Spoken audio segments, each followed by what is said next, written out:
Si uno va a una casa, a un barrio, y ve dos familias, y ve que en una familia llega el hijo a la casa, y en esa familia el hijo entra, ni lo saludan, no le preguntan cómo está, no le preguntan cómo le fue en el día, no le preguntan si está enfermo, no le preguntan en qué se gastó la plata que le dieron para el día.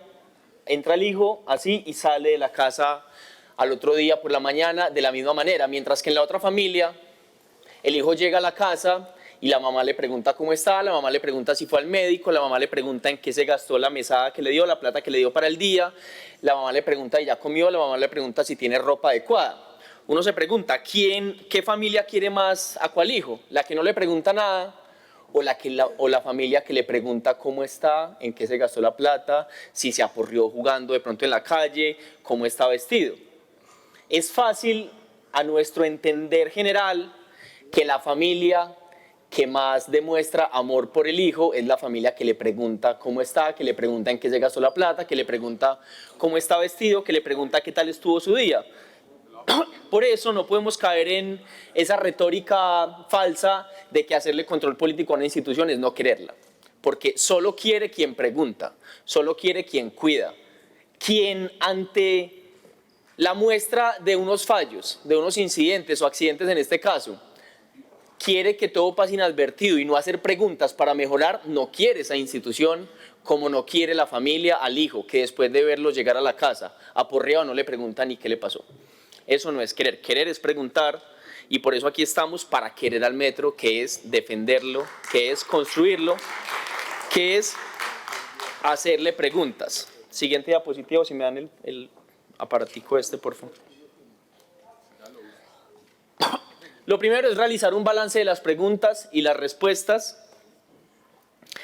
El Metro de Medellín nos allega respuestas en los tiempos establecidos al derecho de petición, pero manifestamos nuestro descontento frente al fondo de muchas de esas preguntas. Porque, por ejemplo, preguntamos por el orden cronológico de mantenimiento que la empresa ha venido aplicando desde el 2016 al 2024 y apenas se nos da la respuesta de las órdenes de lanzamiento de mantenimiento y no de las órdenes de cuando se ejecutó efectivamente ese mantenimiento. Entonces, por ejemplo, con las respuestas allegadas por el Metro de Medellín, nosotros no tenemos capacidad de verificar la afirmación, la certeza de la afirmación del señor gerente de si el 96%, el 95% de los mantenimientos se han realizado a tiempo, porque no tenemos acceso con la información que tenemos a ello.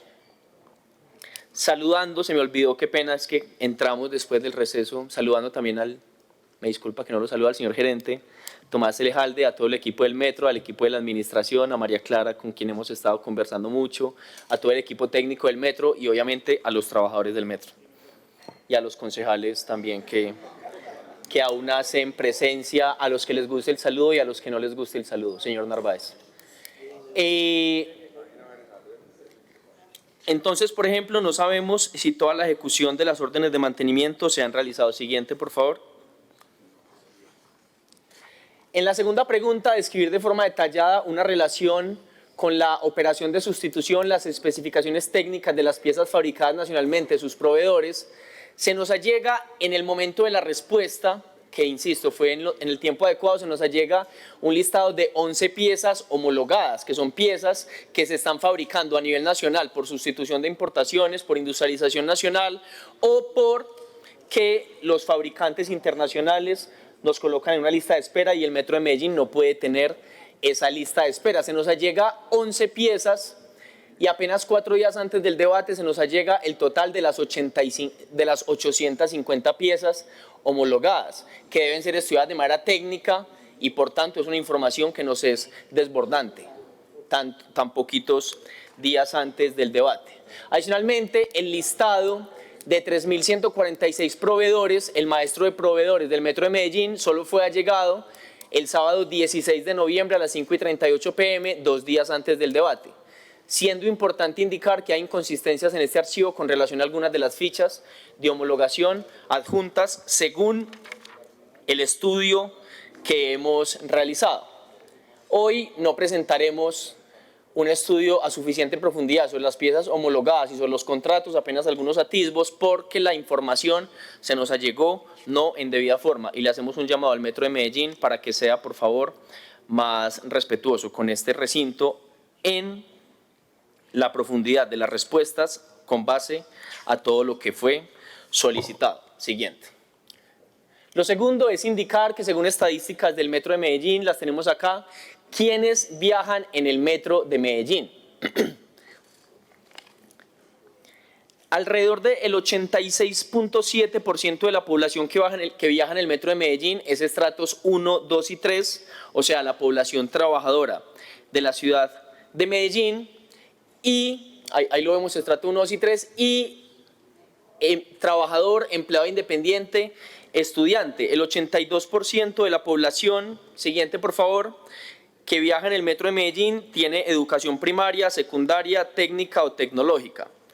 ¿A qué se refiere esto? Necesitamos ampliar la capacidad del Metro de Medellín para todas las capas poblacionales, pero sobre todo necesitamos que el Metro de Medellín se mantenga funcionando de manera adecuada. ¿Por qué? La mayoría de las personas que se mueven en el Metro de Medellín no tienen otro sistema de reemplazo.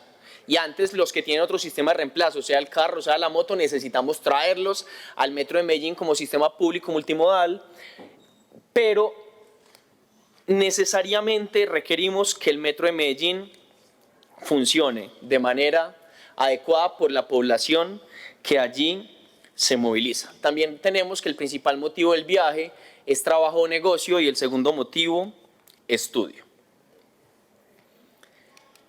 Esta es la línea de tiempo del Metro de Medellín, donde vemos que en el año 95 se da el lanzamiento de la línea A, en el año 2004 el lanzamiento del primer metro cable, la línea K, 2011 el metro empieza a operar la línea 1 de buses articulados, 2016 inicia la operación de la línea tranvía de Ayacucho, 2023 el sistema metro cuenta con 76 estaciones en total y ha movilizado más de 4.995 millones de pasajeros en 6 municipios. Quiero resaltar de esta línea de tiempo que seguramente todos conoceremos un elemento fundamental y es el año 2004.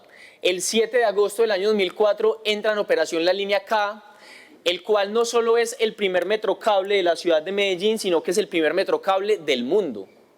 El primer sistema de transporte masivo vía teleférico en el mundo es la línea K del Metro de Medellín. Nosotros ahí tenemos, como dice la gráfica, estamos innovando, pero eso también nos genera unos retos. ¿Y nos genera unos retos en qué? En que no tenemos los suficientes sistemas comparativos a nivel de seguridad. Por eso el señor gerente nos presenta, por ejemplo, una relación de accidentes en metrocables versus accidentes en viajes en avión, porque no tenemos un comparativo alrededor de accidentes en metrocable. Nosotros, como Metro de Medellín, el metrocable, sobre todo la línea K, que lleva 20 años, es el análisis comparativo, por ejemplo, para el teleférico de Bogotá, que se me olvida cómo se llama, el Petrocable o el Metrocable de Bogotá. O, por ejemplo, al de La Paz, Bolivia, que es incluso de mayor extensión que los metrocables de Medellín, pero es el Metrocable de Medellín la referencia internacional. Eso nos llena de orgullo, evidentemente, porque somos muy innovadores, pero también nos coloca ante el reto de que no tenemos suficiente referencia internacional, sobre todo en clave de seguridad. Por eso cuando hablamos de referencias internacionales sobre seguridad, lo podemos tratar de mejor manera a nivel metro, a nivel tranvía, a nivel buses, pero no de suficiente manera a nivel de metrocable. Y eso no es ni mucho menos responsabilidad de la gerencia del metro, pero sí nos coloca ante el reto de ser los pioneros en esa área. Esta gráfica nos muestra el número de incidentes por año que se han presentado en el Metro de Medellín. El Metro de Medellín considera un incidente aquella acción que detiene la movilidad del sistema por lo menos 15 minutos. ¿Por qué es importante esta gráfica? Para que hagamos análisis, como decíamos acá, técnicos con base a los datos. Nosotros hicimos un análisis lo más riguroso posible de todos los datos que nos presentaron, el derecho de petición y menos, lo que ustedes dicen como menos discusión política, más datos. Yo creo que la discusión política va a acaparar en los datos, pero por ejemplo esta gráfica nos muestra que no es cierta esa idea de que alguien estaría pagando para dañar el metro. Y yo insisto, si hay alguien que está haciendo eso, que vaya para la cárcel, que se investigue, que se judicialice, que se individualice, que lo metan a la cárcel, porque eso es un delito. Pero el año donde se presentaron mayor número de incidentes fue en el año 2022, lo cual se da, o colegimos que se da por la entrada en operación de los trenes repotenciados, que no fue simplemente un hecho aleatorio. En el año 2020, el número de incidentes desciende a raíz de las medidas tomadas tras la pandemia COVID-19. En el 2024 llevamos 881 incidentes superiores a 15 minutos presentados en el sistema de transporte masivo. ¿Qué corte? 15 de octubre. 15 de octubre, gracias, de este año. Esta es la relación de agentes externos y agentes internos de los incidentes que se presentan, de mayor número de 15 minutos en el metro de Medellín. ¿Qué nos dice esto?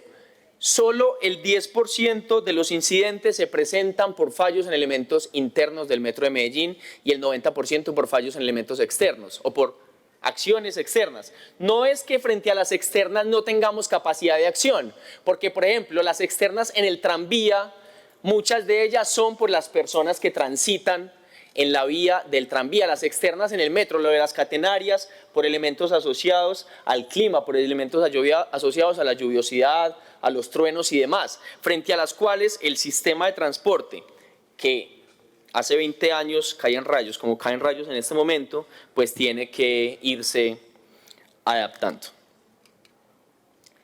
A nivel de incidentes internos, o sea, por elementos internos del metro, lo que tenemos son estas gráficas que nos dice que los fallos se presentan sobre todo, de manera general, en elementos de mando y control. Aquí estamos hablando de las líneas A y B del metro, mando y control, puentes y así como otros elementos. Tenemos aquí con las líneas HJKP, que son las líneas del metrocable, los elementos internos por los cuales se han presentado los incidentes en el metro de Medellín. Todas estas gráficas son alrededor de ese montón de información que se nos llega sobre los incidentes y sobre los accidentes. También en el tranvía. Y esto es una relación de los accidentes o de las pérdidas humanas que se han presentado al interior del metro o con relación al metro de Medellín. Aquí estamos uniendo diversa información porque la consideramos de vital importancia y por traer a la memoria, por ejemplo, a los trabajadores del metro de Medellín que murieron en el año 2022, quienes fueron arrollados por un tren comercial, el señor Gustavo Adolfo Ateortúa, el señor Carlos Mario López, como otros accidentes que se han presentado, la caída de la línea P de Picacho, del Metrocable, que dejó un saldo de 7 personas lesionadas, que afortunadamente no dejó un saldo mayor, y el 26 de junio, como ya hemos relatado acá, se reporta la caída de una cabina de la línea K, con un saldo trágico de una persona fallecida y 10 más lesionadas. Debemos prender las alarmas frente al metro de Medellín, en tanto la capacidad que tengamos de realizar control para que los incidentes y los accidentes que se van a seguir presentando, porque no hay ningún sistema de transporte en el mundo con incidentalidad cero y accidentalidad cero, esos incidentes y accidentes que se van a seguir presentando se presenten en menor medida y de menor gravedad. Frente a la cabina número 74 es del Metrocable línea K, que fue la que lastimosamente cayó y dejó la pérdida del ciudadano. Tenemos la siguiente información a partir de los derechos de petición y de información extra que se nos fue allegada. Presentamos la pregunta sobre si esta cabina había tenido accidentes en el pasado. Y lo que se nos dice es que se había realizado frente a la pinza, estas imágenes que vemos a la izquierda son frente a la pinza de la cabina, que es el elemento que falló, porque también como decíamos ahorita, estamos a la espera de que la Fiscalía General de la Nación presente el estudio pormenorizado de qué fue lo que pasó. La pinza está en cadena de custodia en la Fiscalía y la Fiscalía por cadena de custodia no ha permitido que la pieza salga para ensayos destructivos para los estudios de la Universidad de Antioquia. Así que hoy, de los entes, digamos, encargados, la Fiscalía y la Universidad de Antioquia, no tenemos información conclusiva, pero a partir de la información que se nos presenta por parte del Metro de Medellín, se determina que el fallo se da en la pinza, en la parte de la mordaza móvil. Esta es la ficha técnica de la pinza de la cabina 74, la pinza que se vino abajo, de la cabina que se vino abajo. Lo que nos dice esta información es que esta pinza ha tenido distintos cambios por distintos motivos a lo largo de los años y que la mordaza móvil de la pinza de la cabina 74 se cambió en el año 2010 por desgaste. Y de acuerdo a la información que trascendió en su momento sobre el mantenimiento a las piezas asociadas a la cabina 74, la mordaza móvil usada registraba medidas de 11.6 milímetros en la parte delantera y de 12 milímetros en la parte trasera al momento de ser reemplazadas en el año 2010. La mordaza móvil nueva instalada en tal año registró una medida de 16 milímetros adelante y 16.1 milímetros en la parte de atrás, con lo cual esta diferencia de milímetros correspondería al desgaste por el cual fue cambiada esta pinza. Frente a lo cual nos genera una pregunta de si solo a 6 años de entrada en operación del sistema Metrocable, la pinza de la cabina 74 en su parte de la mordaza móvil, que ahorita como veremos es la que sostiene la pinza, se tuvo que cambiar por desgaste.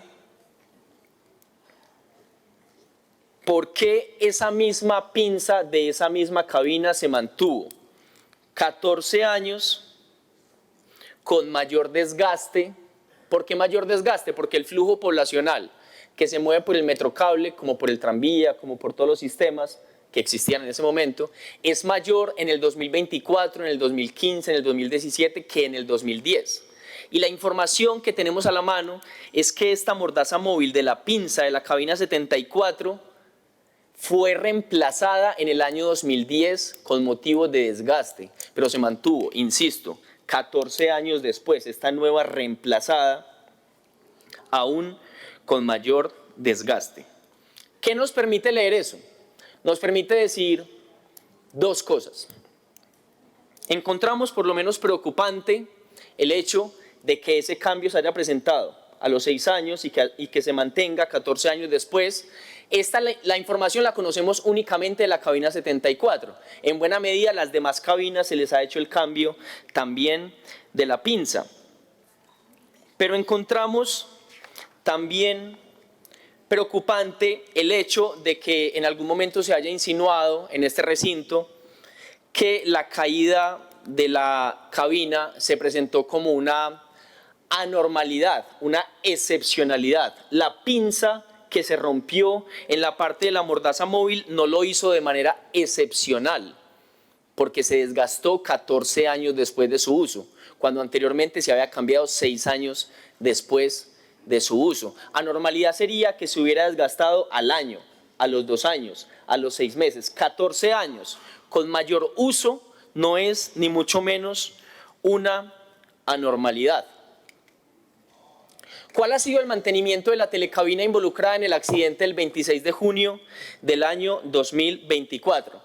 La telecabina número 74 había sido objeto de 2 mantenimientos previos, 1 mes antes y 3 meses antes. El mantenimiento bimestral y el mantenimiento semestral, atendiendo que a la cabina se le hacen pruebas no destructivas en los mantenimientos anuales, no en los mantenimientos bimestrales ni semestrales. Pero entonces, frente a toda esta información, nosotros levantamos algunas preguntas. La que ya mencionaba, ¿por qué si con 6 años de entrada en operación de la línea K se realizaron cambios en la mordaza móvil de la cabina 74 por desgaste, 14 años después, con el mayor flujo de usuarios, no se reportó un cambio de la mordaza móvil? Mayor flujo de usuarios en la línea K, más de 18 horas de trabajo diario, ¿no podría significar mayor desgaste? Un mes antes del accidente, la cabina pasó por mantenimiento bimensual y 3 meses antes por mantenimiento semestral, que se supone que es más exhaustivo. La pregunta es si estos mantenimientos bimensual y semestral son eficientes, ¿por qué no se había detectado un fallo en esta pinza? Posterior al accidente, se están cambiando las pinzas de otras cabinas, cambiando las pinzas comillas más viejas con énfasis en la línea K y en la línea J, implementando 2 nuevos ensayos, corrientes de eddy y ensayos de radiografía. Antes el mantenimiento anual se hacía con ensayos no destructivos y líquidos penetrantes. ¿Por qué es importante esto? Porque, insisto, Medellín es el referente internacional para metrocables como sistemas masivos de transporte. Antes de la ciudad de Medellín, estos sistemas teleféricos se utilizaban sobre todo para eventos recreacionales, como aquí se utilizaría el del Arví, para esquiadores y para demás elementos recreacionales. Medellín es la primera ciudad en el mundo que utiliza sistemas de telecabinas para transporte masivo. Por tanto, nosotros somos, si se quiere decir así, nuestra propia referencia. Y si nosotros somos nuestra propia referencia y las demás ciudades se van a referenciar con nuestra experiencia para sus propios procesos de telecabinas, ¿por qué, si sabemos eso, no se realizaban los ensayos con los elementos técnicos más profundos? Con los elementos técnicos que nos pueden arrojar la mayor seguridad. ¿Por qué solo se realizaban ensayos no destructivos y líquidos penetrantes si sabíamos que con los ensayos de corrientes de eddy y ensayos de radiografía se podía acceder a información de mayor calidad sobre el rendimiento y sobre los posibles fallos de la pinza, sobre los posibles fallos de la pinza, en este caso de la mordaza móvil? Porque, insisto, no tenemos suficiente referencia internacional. Nosotros somos la referencia internacional porque somos el primer sistema de telecabinas que se utiliza para transporte masivo. Y además, desde el año 2010 ha aumentado considerablemente la población de la nororiental que usa el sistema de metrocable, en este caso la línea K, que es la más vieja. Somos los primeros en el mundo en implementar un cable aéreo como sistema de transporte masivo. Deberíamos dar ejemplo, tener mantenimientos rigurosos, ya que no tenemos evidencia anterior. Hay que minimizar la ventana de riesgo para que los accidentes no ocurran teniendo estándares más altos. No hay estándares internacionales ajustados. Nosotros lo estamos haciendo. En esta siguiente diapositiva vemos cuáles fueron los elementos asociados al fallo.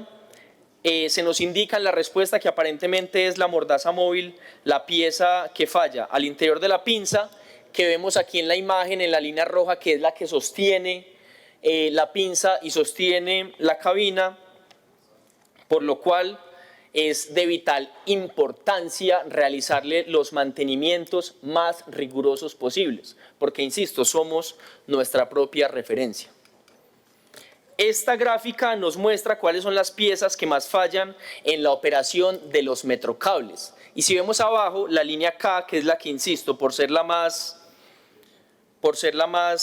longeva, la que más tiempo lleva, es la que más nos interesa analizar. Los datos del Metro de Medellín demuestran que la pinza es la segunda pieza que más falla en la operación de la línea del metrocable K. ¿Por qué no se estaban aplicando protocolos de mantenimiento más rigurosos con esta pieza de vital importancia para la conexión entre la cabina y el cable? Si de esta pieza depende toda la sujeción del gancho para que la cabina se mantenga en su lugar.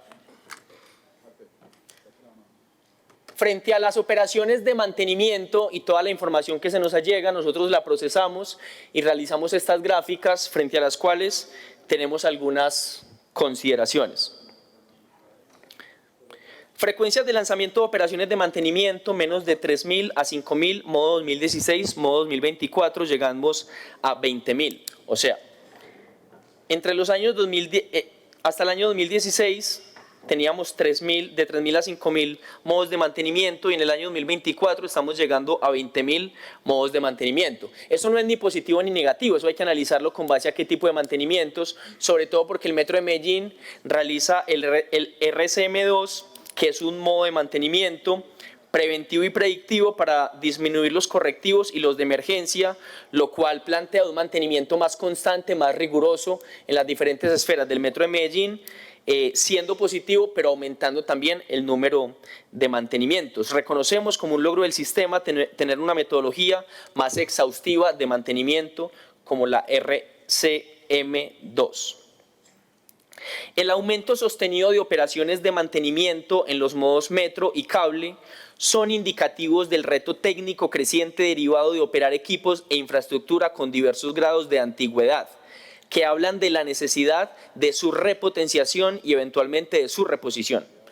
La información procesada es indicativa de que la compra de los 13 nuevos trenes para el sistema, de acuerdo a la información revisada, obedece más a este motivo que a una ampliación de la capacidad del sistema, que ya está muy cerca de su límite por el número de estaciones y en las distancias existentes entre ellas, para el caso del metro.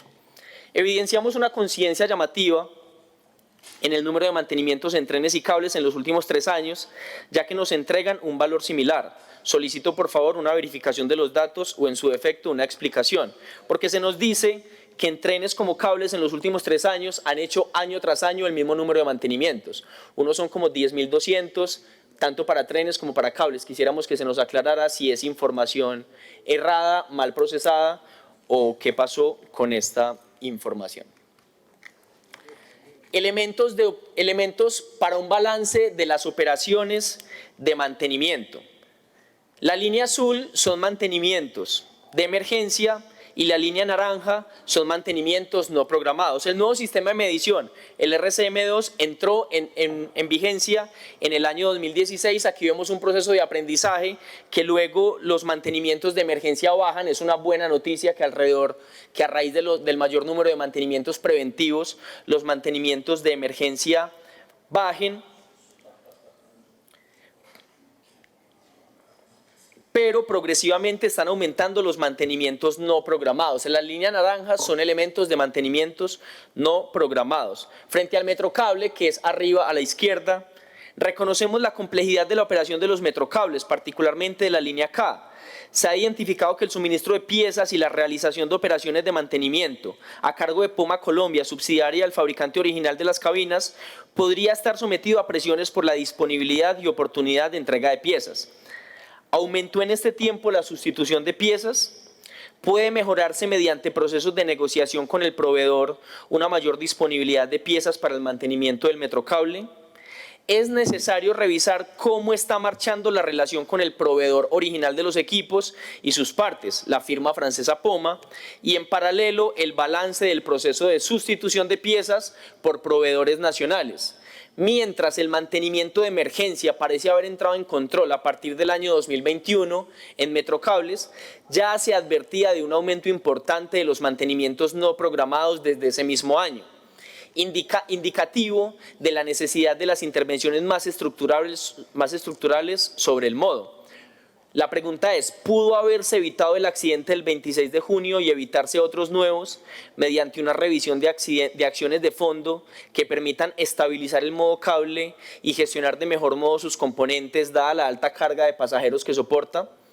Frente al modo metro, vemos que hay un pico no programado de mantenimientos no programados que se deben a la repotenciación, que es arriba a la derecha. Frente al modo tranvía también levantamos una alerta. Es necesario prender de inmediato las alarmas sobre la necesidad de una intervención estructural del modo tranvía, tal como indican las acciones de mantenimiento. El aumento sostenido de los mantenimientos no programados, que es la línea naranja, vemos que los mantenimientos de emergencia bajan, pero los mantenimientos no programados en el tranvía ascienden casi que al 50%. Habla no solo de la mayor de tecnologías, pero esto debe hacerse en paralelo con la garantía de la seguridad e integridad del sistema. El comportamiento de los mantenimientos no programados en cable podría ser una alerta frente a la toma de acciones para evitar futuros accidentes. ¿Qué protocolos hay para tomar acciones frente al resultado de los mantenimientos de emergencia y no programados, sobre todo en la forma de transporte metrocable y en la forma tranvía?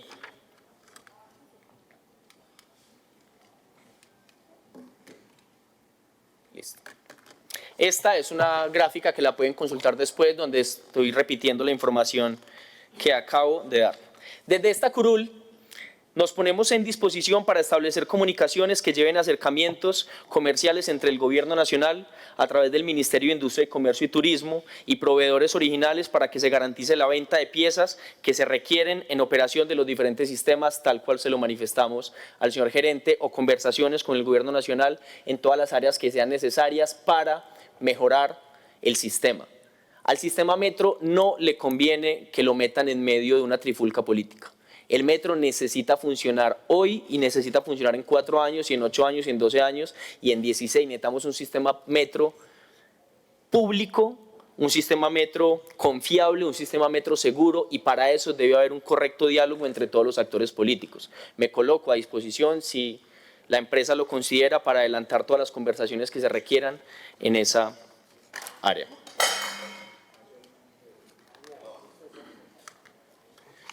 Frente a la ejecución del rubro de mantenimiento. Gracias, presidente.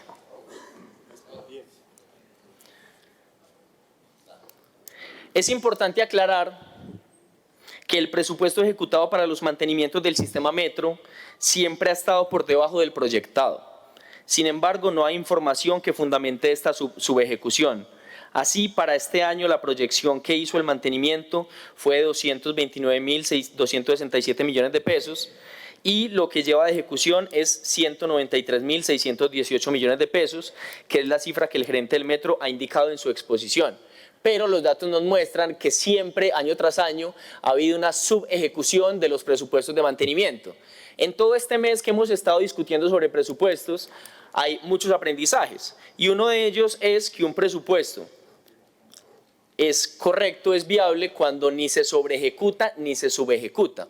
Y hay de hecho la enmienda que presenta el concejal Luis Guillermo alrededor de los presupuestos y los superávit del distrito.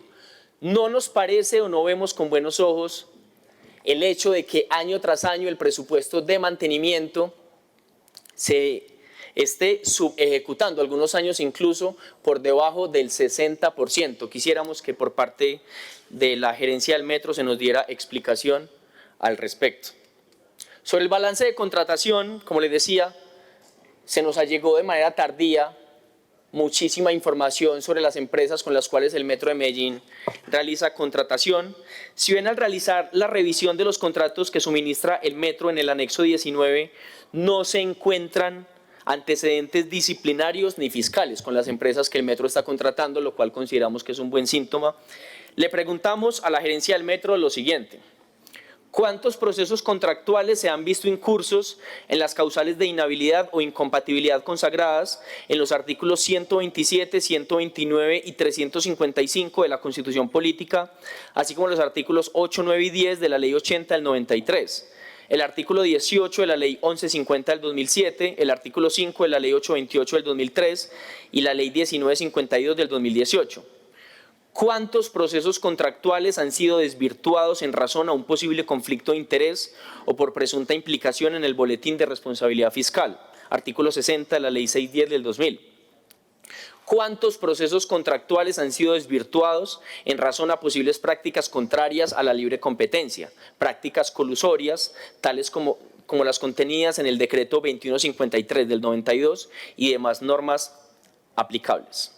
Aunque la empresa Metro es una entidad de derecho público del orden distrital sujeta al régimen de las empresas industriales y comerciales del Estado, por lo que sus actividades comerciales están reguladas por el derecho privado. Esto es, que esta empresa actúa diferente a otras entidades descentralizadas funcionalmente o por servicios, por lo cual es importante colocarle la lupa a las acciones de contratación del Metro para que se estén realizando con base a la propuesta de diferentes oferentes para recibir siempre la mejor calidad en el servicio al menor precio. El balance de contratación interna y externa. De acuerdo a la información reportada por la empresa, hay activos actualmente 61 contratos relacionados con mantenimiento, materiales y repuestos. De estos, 27 corresponden a empresas extranjeras por cuantía más de 67.000 millones de pesos y 34 a empresas nacionales por unos 72.000 millones de pesos. Este patrón de externalización de actividades de mantenimiento se suma a la sistemática conducta de la empresa durante los últimos 8 años de confiar a empresas externas todo tipo de funciones, incluso procesos que pueden considerarse críticos y asociados al núcleo del negocio, así como funciones de naturaleza misional y permanente. Este es un asunto central en el análisis de la información remitida, pues aunque entendemos que las labores de la empresa son de alta complejidad técnica y que sus capacidades propias son limitadas y requieren en forma continua de proveedores externos, en especial los relacionados con la fabricación de los equipos como MAN, Siemens, CAF, Poma y Alstom, estimamos necesario poner en el debate público sobre la necesaria internalización de capacidades de la empresa, en el contexto de esfuerzos locales y nacionales por la reindustrialización y la reactivación económica, sobre la base de criterios tales como la evaluación de la naturaleza crítica de los procesos, su carácter misional y permanente y el robustecimiento de capacidades propias en materia tecnológica e industrial dentro de la empresa de naturaleza pública con control del distrito y la nación. Es necesario contrastar con la experiencia mundial sobre la relación entre labores y procesos externalizados y aquellos operados directamente por la empresa de Metro, buscando además cuidar criterios de trabajo decente y debida diligencia, los cuales pueden verificarse en forma más clara cuando la fuerza laboral y el suministro de bienes, obras y servicios se encuentran asimilados a la empresa o a su grupo económico. Para que no se repita la pancarta de los trabajadores del metro que hablan de que 80% de los trabajadores están tercerizados, es diferente, o sea, hay elementos centrales del core business del negocio de la empresa que no deben ser externalizados, que los debe manejar la propia empresa, tanto por garantías laborales como por garantía en la prestación adecuada del servicio. Tenemos aquí otros elementos que se me escapan en el tiempo, que dejaré, supongo, para la fase de cierre, o si la presidencia me da otros 5 minutos para no extenderme más, para el cierre. Agradecer nuevamente a todos los trabajadores que se mantienen acá, agradecer a los trabajadores de ambos sindicatos y a los no sindicalizados que hicieron presencia en el recinto y que plantearon sus opiniones, incluso opiniones diversas entre diferentes trabajadores. Creo que eso le hace muy bien, le hace mucho bien a este distrito, le hace mucho bien a este recinto, que seamos capaces de exponer desde diferentes posiciones técnicas qué está pasando con una determinada situación. Y ahí me gusta mucho cuando un trabajador, me parece una cosa muy bella, estaba escuchando con mucha alegría cuando los trabajadores decían, es que yo llevo 10 años, y el otro decía, yo llevo 15, y por aquí hay alguien que decía, yo llevo 30 desde antes, o sea, y otro, yo llevo 29, y no era una suerte de competencia para ver quién sabe más del metro, sino que era un sentido de pertenencia maravilloso con la empresa, que nos sentimos parte de ella, porque si uno ha trabajado 30 años en una empresa, evidentemente uno ha formado esa empresa, pero esa empresa también lo ha formado a uno.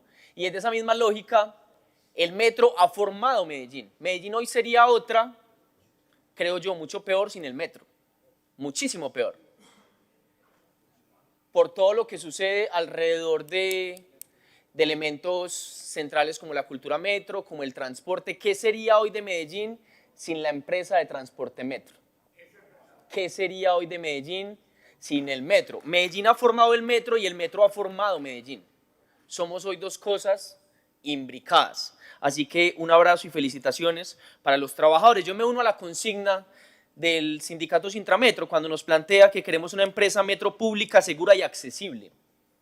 Eso es una cosa que me parece fundamental, incluso frente a la persona con movilidad reducida. Y yo ahí planteo algunos elementos que me quedaron faltando ahorita, utilizaré para ello 1 minuto. Creo que hay que ahondar en el debate, que hoy no lo dimos a cabalidad por cuestiones de tiempo, sobre las fallas en las máquinas de recarga cívica y las recargas virtuales, que ahorita algún trabajador lo mencionaba sobre cuando llega a una estación donde solo hay recarga virtual y la aplicación se cayó, entonces se quedó en un problema. También la invitación al Metro de Medellín a conectarse con el público, a conectarse con el público mayoritario que viaja en el Metro de Medellín. Ahorita lo decíamos, estrato 1, 2, 3, 85%. Trabajadores, estudiantes, más del 80%. Porque, por ejemplo, las máquinas pueden ser barreras de acceso para ciudadanos que no tienen cuentas bancarias o personas sin manejo de plataformas virtuales, entre ellas las personas mayores. Conectarse, que el metro se conecte mucho más con el público que viaja en el mismo. Las máquinas de recarga muchas veces no son compatibles con todos los tipos de tecnología de tarjeta cívica. Esa respuesta se nos dio, que se llama a los ciudadanos a renovar su tarjeta cívica. Creo que habría que hacer más campañas pedagógicas fuertes al respecto para que todos los ciudadanos que usamos el metro tengamos la tarjeta cívica que corresponde y no lleguemos a la cabina y no tengamos cómo movernos. Las personas ciegas señalan que la falta de personal es una dificultad clara para su orientación en el sistema, ya que no se anuncian los nombres de las estaciones con bocina en los trayectos del metro. La falta del personal metro y de policía en las estaciones ha generado falta de atención inmediata a situaciones de alto riesgo, como lesiones personales y complicaciones médicas. Digamos, un llamado a la empresa Metro, insisto, a conectarse mucho más con el público que viaja en el metro. Insisto, estratos 1, 2, 3, mayoritariamente, y población trabajadora, un porcentaje menor pero no despreciable de población mayor, de adultos mayores, que también hay que revisar. Este debate es fundamental por una cosa, porque de acá nos vamos con un panorama mucho más amplio sobre lo que está pasando en el metro. Si el panorama es, insisto, que alguien le está tirando rocas para dañarlo, es un panorama muy reducido que no le hace bien al metro, no le hace bien a la ciudad, no le hace bien a este consejo. Necesitamos un panorama amplio para que los estándares sobre accidentalidad se mantengan igual de bajos, que los incidentes y accidentes se mantengan igual de bajos. Por eso nosotros hacíamos la alerta frente a tranvía con los mantenimientos no programados y frente a Metrocables, que también el mantenimiento no programado viene aumentando a la medida que bajan los mantenimientos de emergencia. Yo llamo a politizarlo todo. Politizarlo no es meter esto en el frasco partidista de quién está aquí, quién está allá. Politizar es hablar de qué está pasando versus banalizar. Banalizar es decir que un sistema está fallando porque, sin ninguna prueba, porque alguien lo está haciendo daño, porque alguien le está tirando una roca para que eso se dañe. Eso es banalizar. Politizarlo es preguntarnos qué está pasando para darle solución pública. Y finalmente, yo preparando este debate me vi los debates que hicieron en el pasado cuatrienio sobre el Metro de Medellín, que María Paulina hizo un debate, el concejal Simón Pérez también hizo un debate, y todos decían, es que no crean que yo no quiero al metro porque hablo de él. O sea, hay como una cosa de que hay instituciones frente a las que no se puede hablar, y eso es un error. Tenemos que hablar de todo. En la película Encanto hay la canción famosa de No se habla de Bruno, y uno la escucha y piensa que Bruno es un ser malvado, horrible, que nos va a hacer daño a todos, que va a acabar con la familia. Y cuando se habla de Bruno, Bruno terminó siendo fundamental para salvar la familia. Hablar de las instituciones significa colocar luces sobre lo que se está haciendo bien para felicitar, pero también señalar lo que se puede mejorar, sobre todo una institución fundamental y necesaria como el Metro de Medellín. Hablar de las instituciones es querer las instituciones. No seamos la familia que cuando llega el niño por la noche a la casa no le pregunta ni cómo le fue, ni qué comió, ni por qué llegó aporreado. Hablemos de las instituciones para demostrar el amor que le tenemos a las instituciones. Amor que se manifiesta en hechos, no en mera enunciación de la palabra. Que sea este el primer debate que realicemos al respecto, porque seguiremos colocándole el ojo a todo lo que haya que colocarle el ojo en la ciudad de Medellín, para que dos instituciones que tienen la historia imbricada como es la ciudad de Medellín y el metro de Medellín, sigan caminando juntas. El metro se siga expandiendo como un sistema público, accesible y seguro para toda la ciudadanía. Que la confianza no se vaya del metro, que no pase, como decía ahorita el de la veeduría, que le da miedo montar a la hija en el metro cable, que eso no suceda. Y eso solo se va a evitar si hablamos de los temas. Si mantenemos los temas en silencio, porque hay instituciones sagradas de las que no se puede hablar, eso va a terminar redundando en que las desconfianzas legítimas que los ciudadanos tengan perduren en el tiempo y la gente siga utilizando el sistema porque no tiene otra alternativa, pero con desconfianza. Necesitamos que la gente utilice el sistema privilegiándolo aún por encima de otras alternativas, con lo que estaba diciendo el secretario de Movilidad, eso hay que revisarlo, con las personas que están migrando hacia otros sistemas. Tenemos que lograr revertir esa tasa que se amplió después de la pandemia por razones evidentes. Tenemos que lograr revertir esa tasa para que las personas que han migrado a transporte informal o a transporte moto vuelvan al metro. Vuelvan al metro como sistema público, vuelvan al metro como sistema accesible, vuelvan al metro como sistema seguro, vuelvan al metro como sistema confiable. Así que sí, en este consejo sí se habla de Bruno, sí se habla del metro, siempre para mejorarlo, porque querer una institución es hacerle preguntas. Muchas gracias.